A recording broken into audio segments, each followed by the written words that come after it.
They say the people we trust the most are our protectors. But what if in the dead of night, that trust turns into something far more terrifying? This is the story of Emily, and the night she came face to face with her darkest fear.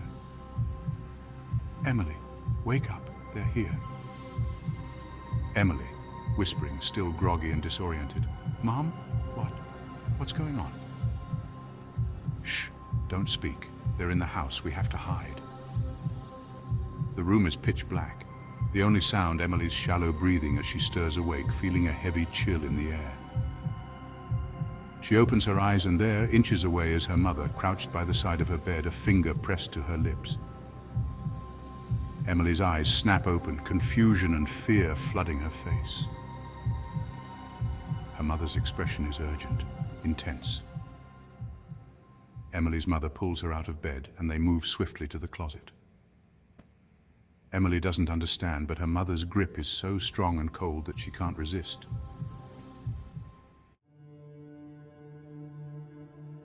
In the darkness of the closet, Emily clings to her mother's side, her pulse racing. She tries to process her mother's warning, but each breath she takes feels harder, as if the air around them is closing in. They sit in silence, their breathing shallow, listening. Emily's mother is holding her so tightly it hurts, her grip icy and unyielding. Mum, who's in the house?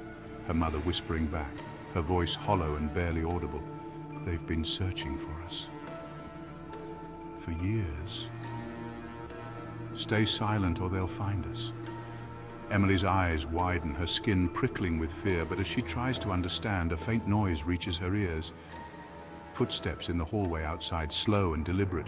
Emily's heart pounded louder than ever. The footsteps were drawing closer, slow and unhurried, as if whoever or whatever was outside knew exactly where they were. The footsteps grow louder, stopping just outside Emily's bedroom door. Emily looks up at her mother, her face pale and eyes wide with terror. Her mother doesn't respond immediately. Her face in the darkness appears gaunt, as if something unnatural has taken over her expression. She leans close to Emily, her voice barely a breath. Don't look at me, Emily. Close your eyes. Don't let them see you. Emily, terrified, squeezes her eyes shut as the footsteps stop directly in front of the closet. Silence fills the air, the kind that presses down like a weight. Then, a soft, deliberate knock on the closet door. Emily, come out. We know you're in there. You can't hide forever. Do not make a sound. They can smell your fear, her mother whispered. Emily, don't you remember me? Open the door!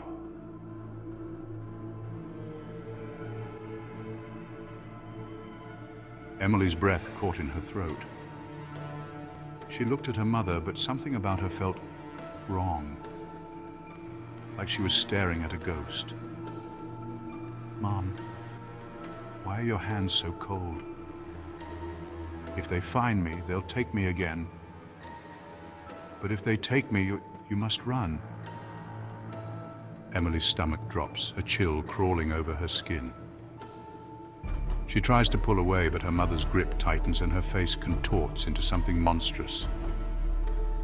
Her voice no longer comforting but haunting. Promise me, Emily. Promise me you won't open that door, no matter what you hear. Emily bites her lip to keep from screaming as her mother's face twists into a hollow, monstrous expression. Her eyes unblinking and empty. Emily? Emily, come to us! We've been waiting so long for you.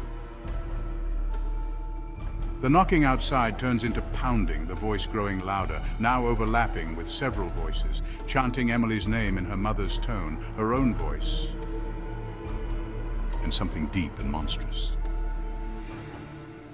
The closet door begins to rattle violently, and Emily clutches her mother, sobbing silently, too terrified to move.